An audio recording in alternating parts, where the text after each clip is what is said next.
Hello student, welcome to my YouTube channel excellent success group. तो student, आज हम discuss करेंगे क्लास 10 में chapter 12 areas related to circle का सपोर्ट मटेरियल। क्वेश्चन नंबर 58 में दे रखा है all the vertices of a rhombus lie on a circle. ये जो हमने रोम्बस बना रखा है ABCD, ये सर्कल को लाई करता है। Find the area of rhombus, इस रोम्बस का एरिया में बताना है। अगर सर्कल का एरिया कितना हो 2464 सेंटीमीटर स्क्वायर हो तो बताना है। ठीक है, तो हमारे पास जो गिवन है वो है कि ABCD इज़ अ रोम्बस।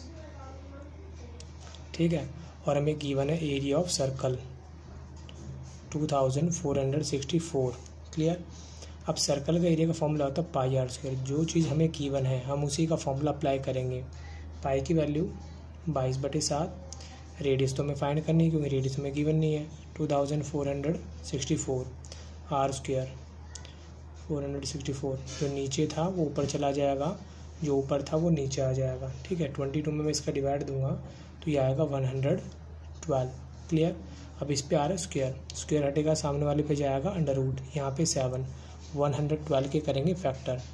2 का डिवाइड दिया, 2 5 जा 10, 1 2 6 जा 12। 2 का डिवाइड दिया 28, 2 का डिवाइड दिया 14, 2 का डिवाइड दिया 7, 7 में 7 का डिवाइड दिया 1। तो R इज इक्वल टू कितना आया 2 × 2 2 2 7, और ये वाला 7 ऑलरेडी पहले से ही था। देखो, इनका पेयर बन गया, इनका पेयर बन गया, इनका पेयर बन गया। अंडर रूट में जिसका पेयर बन जाता है वही नंबर बाहर आता है। 2 आया 7 आया, 7 2 ज़ा 14, 14 2 ज़ा 28 सेंटीमीटर। ये हमारी रेडियस आ गई। ठीक है, सेंटर से जाने वाली लाइन को कहते हैं रेडियस। ये हमारी कितनी होगी 28, ये भी कितनी होगी 28, ये भी हमारी 28, और ये भी हमारी कितनी होगी 28 होगी। जो हमारा रोम्बस होता है, रोम्बस का एरिया निकालने का फॉर्मूला होता है D1 × D2। क्लियर। D1 मतलब डायगोनल 1, D2 यानी डायगोनल नंबर 2। क्लियर है। तो देखो, ये हमारा D1 हो जाएगा, ABCD। D1 28 ये 28 ये है, टोटल कितना हो जाएगा 56 सेंटीमीटर। D2 यानी डायगोनल नंबर 2। अब ये भी हमारा कितना हो जाएगा 28 है, 28 है, ये भी 28 तो 56 ही हो जाएगा हमारा, और 56 ही हो जाएगा। ठीक है, दोनों कितना हो जाएंगे 56 हो जाएंगे। हमें एरिया निकालना है इसका ABCD का। रोम्बस का एरिया निकालने का फॉर्मूला होता है 1/2 D1 × D2। D1 का मतलब पहला डायगोनल, D2 का मतलब सेकंड डायगोनल। D1 की वैल्यू 56, D2 की वैल्यू 56। 2 का डिवाइड दिया, कितना आया 28, 28 को 56 से मल्टीप्लाई करेंगे 1568 सेंटीमीटर स्क्वायर। ये हमारे इस रोम्बस का एरिया निकल के आ जाएगा। क्लियर है। यानी कि हमने पहले इसकी रेडियस निकाली, रेडियस से निकाली इसके डायगोनल, और डायगोनल से निकाली इसका एरिया। तो अब हम डिस्कस करेंगे क्वेश्चन नंबर 59। तो स्टूडेंट, क्वेश्चन नंबर 59 में हमें दे रखा है with the vertices ABC triangle as a centre arc are drawn with the radius 6 centimetre in a figure. यानी कि इनको सेंटर मानते हुए 6 सेंटीमीटर की रेडियस वाले हमने 3 सेक्टर ड्रो किए हैं। इसकी रेडियस भी 6 है। ठीक है, हमें क्वेश्चन में गिवन है जो AB है वो 20 centimetre, BC 48 centimetre, AC 52 centimetre. तो बताओ ये जो शेडेड एरिया ये हमारा कितना होगा। देखो, अगर ये 3 पार्ट की बात की जाए, तीनों के तीनों क्या है, सर्कल का एक पार्ट है, जिन्हें हम सेक्टर भी कह सकते हैं। ठीक है, क्या कहेंगे इनको, सर्कल के जो पार्ट होते हैं छोटे छोटे, उनको कहते हैं सेक्टर। सबकी रेडियस तो सेम है। हमें शेडेड पार्ट निकालना है तो क्या करेंगे, ट्रायंगल का एरिया निकालेंगे, तीनों सेक्टर का एरिया में क्या कर देंगे, माइनस कर देंगे। अब एरिया माइनस करने के लिए हमें इनके एंगल मालूम होने ज़रूरी हैं कि ये एंगल कितने ड्रॉ करते हैं यहाँ पे, और इन एंगल को निकालने के लिए यूज़ करेंगे एंगल सम प्रॉपर्टी का। मैंने लिखा है ना triangle ABC, angle A, angle B, angle C। एक ट्रायंगल के तीनों एंगल का सम होता है 180 डिग्री, जिसे हम कहते हैं एंगल सम प्रॉपर्टी। ठीक है, और एरिया ऑफ सेक्टर, सेक्टर का फॉर्मूला होता है θ/360 इंटू में पाई आर स्क्वायर। हमें चाहिए शेडेड एरिया, अब ट्रायंगल का एरिया निकालने के हमारे पास दो ऑप्शन है। पहला ऑप्शन हेरोन फार्मूला, जो हमने 9th क्लास के अंदर सीखा था चैप्टर नंबर 12 के अंदर। 3 साइड गिवन हो तो हेरोन फार्मूला लगा के सॉल्व किया जा सकता है। वो मेथड काफ़ी ज़्यादा लंबा हो जाता है। अगर आपको हेरोन फार्मूला के बारे में नहीं पता तो एक बार आप प्ले लिस्ट में जाके क्लास 9 का चैप्टर नंबर 12 का कोई भी क्वेश्चन उठा के देख लो। सबको मैंने हेरोन फार्मूले से करवा रखा मोस्टली क्वेश्चन को, ठीक है। लेकिन उससे बजाय हम इसको एक छोटे तरीके से क्वेश्चन हो रहा है, जब आसान तरीके से हो रहा है तो मुश्किल तरीका क्यों अपनाएं। ये जो क्वेश्चन के जो नंबर हैं ये हमारे पाइथागोरस ट्रिक के तीनों नंबर हैं। कैसे हैं मैं आपको दिखाता हूँ। In triangle ABC Pythagoras theorem कहती है कि हाइपोटेन्यूज का स्क्वायर इक्वल होता है बेस का स्क्वायर प्लस परपेंडिकुलर का स्क्वायर। अब हमें कैसे पता लगेगा कौन हाइपोटेन्यूज और कौन क्या है, क्योंकि 90 डिग्री के सामने वाली हाइपोटेन्यूज होती है, इसमें तो गिवन ही नहीं है। बट इसकी एक कंडीशन और भी है। सबसे बड़ी जो साइड होती है वो होती है हाइपोटेन्यूज। सबसे बड़ी कौन है 52, तो मैंने यहाँ पे 52 रखा, बेस 48 एंड परपेंडिकुलर 20 सेंटीमीटर। अभी हम वेरीफाई कर रहे हैं कि ये राइट एंगल ट्रायंगल है कि नहीं है। अगर ये कंडीशन को ट्रू कर देता है, मतलब लेफ्ट हैंड साइड और राइट हैंड साइड के इक्वल आ जाती है, तो ये एक राइट एंगल ट्रायंगल होगा। और राइट एंगल ट्रायंगल में 1/2 बेस इंटू हाइट का फॉर्मूला अप्लाई किया जा सकता है।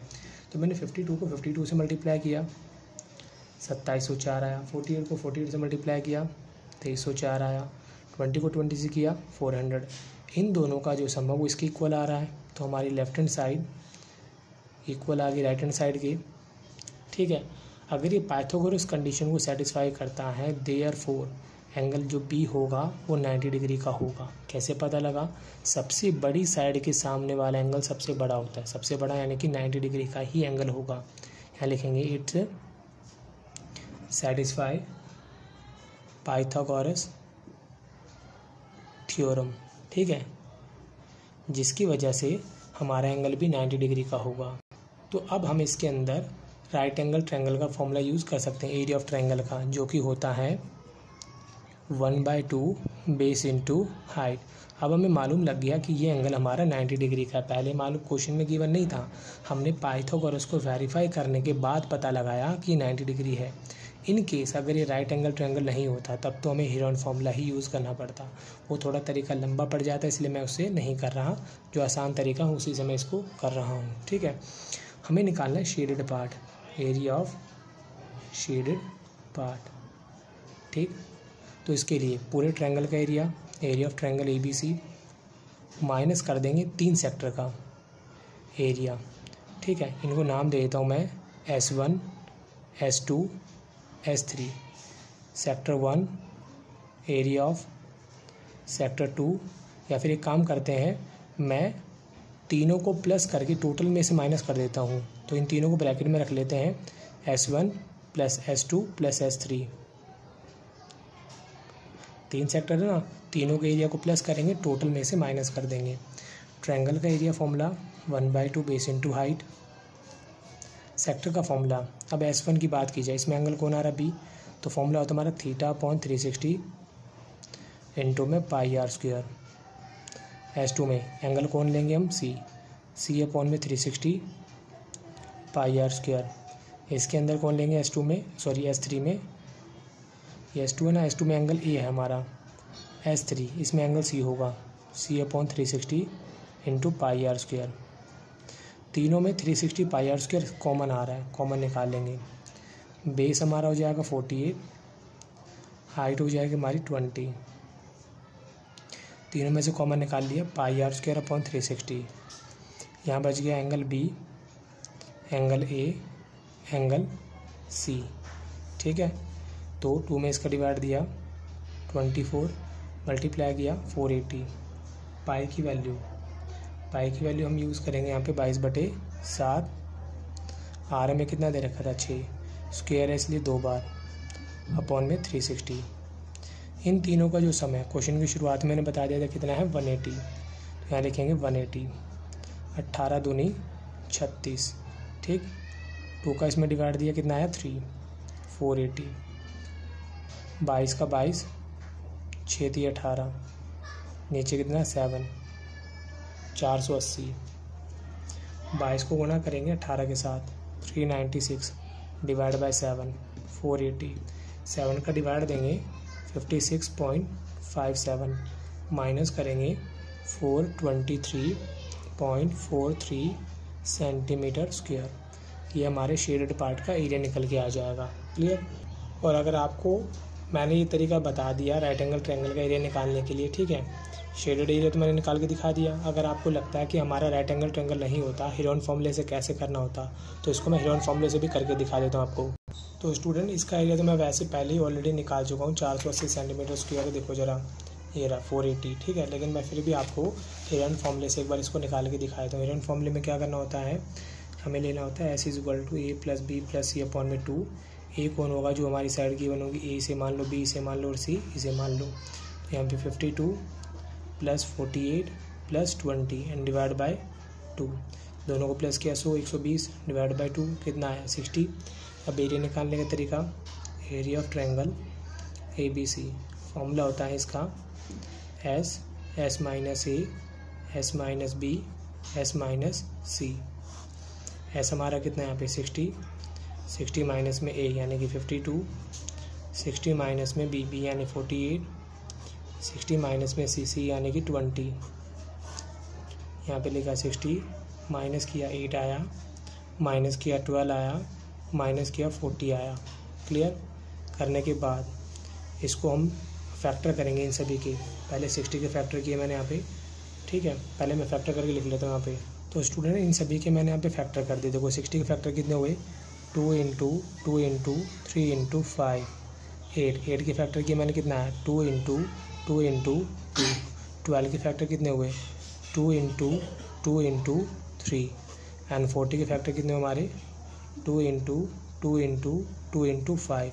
अब यहाँ पे जिसका पेयर बन जाता है वो तो अंडर रूट के बाहर हो जाएगा। इनका पेयर बन गया, इनका पेयर बन गया, इनका पेयर बन गया, इनका पेयर बन गया, ठीक है। 2 और 2 इन दोनों का पेयर बन गया। इसी तरीके से 5 और 5 इनका पेयर बन गया। 3 और 3 इनका पेयर बन जाएगा। इन दोनों पेयर में से 2 बाहर, इन दोनों के पेयर में से 5 बाहर, 2 2 2 एंड 2 1 2 3 4 5 1 2 3 4 5 और एक जो 3 है, ये वाला 3 वाला 3 इनका पेयर बन जाएगा। अब इन सभी को कर देंगे मल्टीप्लाई। देखो 5 दूनी 10, 10 दूनी 20, 20 दूनी 40, 40 दूनी 80, 80 दूनी 160, 160 ये 480 सेंटीमीटर स्क्वायर। आंसर इसमें भी वही आएगा 480, आंसर इसमें भी वही आएगा। बट फ़र्क क्या है, इसमें काफ़ी ज़्यादा लेंथी हो जाता है क्वेश्चन, टाइम ज़्यादा कंज्यूम होगा, इसलिए मैंने आपको उस तरीके से कराया। लेकिन आपको लगता है कि भाई हेरोन तरीके से करना है तो आप इस तरीके से भी इस क्वेश्चन को सॉल्व कर सकते हो। तो उम्मीद करता हूँ स्टूडेंट आपको क्वेश्चन समझ में आ गया होगा।